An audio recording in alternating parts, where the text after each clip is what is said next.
Good evening, everyone. I hope you all had a fantastic day. Today, the market started off in the red, but rallied throughout the day and ended with a big day. The worst performing index happened to be the Nasdaq, which gained 0.66%. The S&P 500 gained a better 1.05%, but the Dow gained the best 1.44%. U.S. producer prices fell in the month of June as the economy is experiencing depressed demand once again due to a rise in coronavirus cases.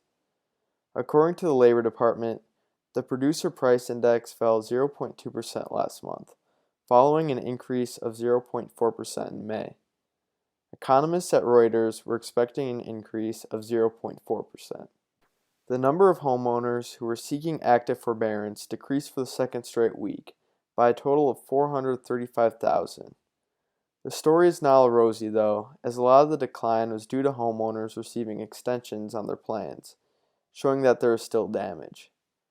Roughly 4.14 million loans were in forbearance, representing 7.8% of all active mortgages, down from 8.6% the prior week. These loans represent a total of a tad under $900 billion in unpaid principal. Quote, the reduction of roughly 435,000 was driven at least in part by the fact that more than half of all active forbearance plans entering the month were set to expire at the end of June. While the majority of those have been extended, this week's data suggests a significant share were not, end quote, said Andy Walden, an economist with Black Knight. Grim data showed the damage on the retail sector during the first quarter, as operating income for retailers fell 58% compared to last year, and an even worse 71% if you exclude Walmart. According to retail metrics, the previous low for retail earnings came during the Great Recession, when earnings fell 26.6% year over year in the fourth quarter of 2008. First quarter earnings for mall chains plummeted 626%, but off-mall companies saw only a 26% income drop. The president of the Dallas Federal Reserve, Robert Kaplan, said that the most important thing for the economy right now isn't more aggressive policy actions, but instead it is citizens wearing face masks. Today on Fox, he said, quote, while monetary and fiscal policy are very important, they're not as important right now at us doing a good job flattening the curve on this virus. If we do that, we'll grow faster. If we all wore a mask, it would substantially mute the transmission of this disease, and we would grow faster. We would have a lower unemployment rate, and would be less likely to slow more of our reopenings, end quote. Kaplan's message is great, and is backed by basic economic theory. The more we wear face masks, the quicker we have businesses up and running again, and the quicker we get out of the recession. A new study from the Institute of Health Metrics and Evaluation at the University of Washington today showed that if we continue our current habits, their model projects a U.S. death toll of more than 200,000 people. However, if 95% of the public were to wear masks, then that number would drop to an estimated 163,000 people. Quote, we can now see the projected trajectory of the epidemic into the fall, and many states are expected to experience significant increases in cases and deaths in September and October. However, as we all have come to recognize, wearing masks can substantially reduce transmission of the virus. Mask mandates delay the need for reimposing closures of businesses and have huge economic benefits. Moreover, those who refuse masks are putting their lives, their families, their friends, and their communities at risk, end quote, said IHME Director Dr. Christopher Murray. China relations took another hit yet again, as China said that it will retaliate against the U.S. due to the Trump administration's decision to bar the three officials from entering the U.S. Foreign Ministry spokesperson Zhao Lijian said, quote, in response to the wrong practice of the U.S., China decided to take reciprocal measures against the relevant U.S. institutions and individuals who performed badly on the Xinjiang-related issues. End quote. Secretary of State Mike Pompeo said in a statement, quote, the United States will not stand idly by as the Chinese Communist Party carries out human rights abuses targeting Uyghurs and ethnic Kazakhs and members of other minority groups in Xinjiang, to include forced labor, arbitrary mass detention, and forced population control, and attempts to erase their culture and Muslim faith." End quote. Donald Trump had comments today about the continuously deteriorating U.S.-China relations. Today he announced that he isn't thinking about a possible next stage of the U.S. trade deal with China. And in May, he said that he was, quote, "very torn" about whether to scrap the first phase of the pact with Beijing. However, officials in his administration have assured that both countries are still expected to honor the deal. On top of that, he added that the relationship between the two superpowers are, quote, "severely damaged" due to the coronavirus pandemic. Trump said, quote, "They could have stopped the plague. They could have stopped it. They didn't stop it." End quote. Trump found himself making headlines yet again today and continued his criticism of schools. Currently, he is asking the Treasury Department to review the tax-exempt status of universities and other school systems. In a chain of tweets, he said, quote, "Too many universities and school systems are about radical left indoctrination, not education. Therefore, I am telling the Treasury Department to re-examine their tax-exempt status and/or funding, which will be taken away if this propaganda or act against public policy continues. Our children must be educated, not indoctrinated." End quote.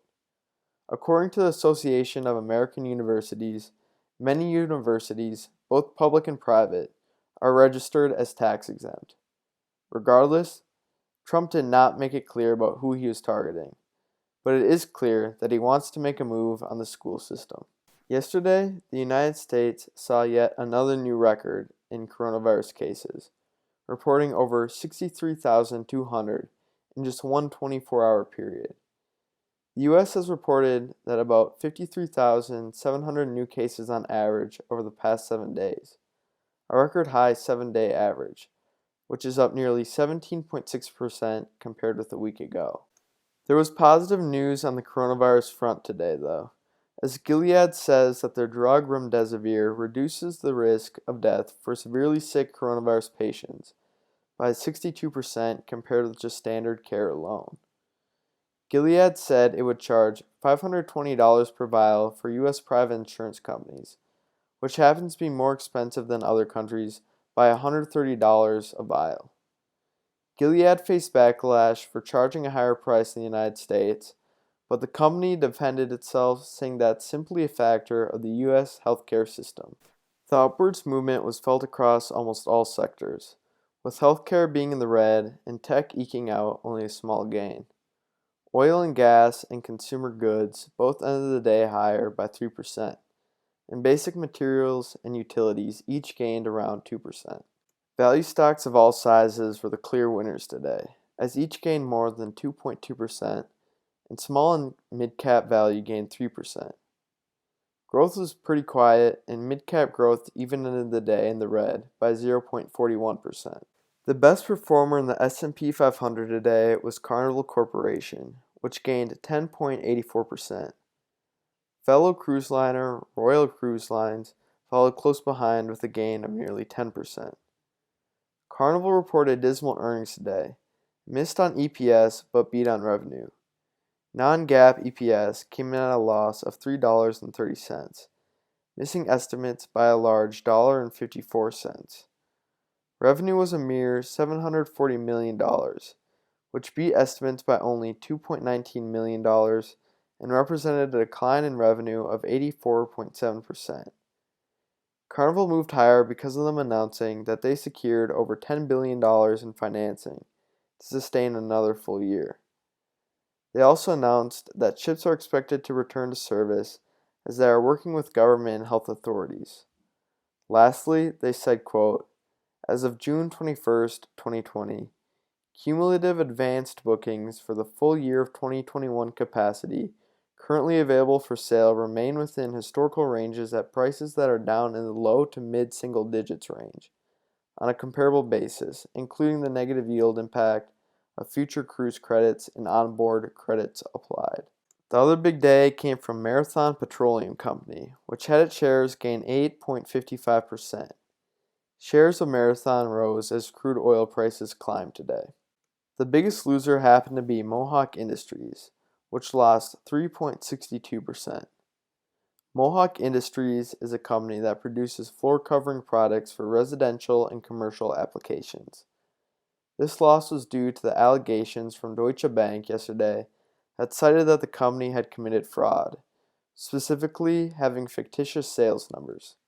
The other loser was Synopsys Inc., which is a company that focuses on silicon design, silicon intellectual property, and software security and quality. Shares fell 3.2% as it appears that investors are beginning to take some profits after an incredible and long-lasting rally.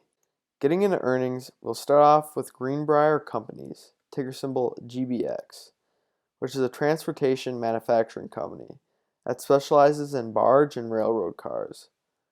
This morning's earnings were very, very strong, as they beat big on both EPS and revenue estimates.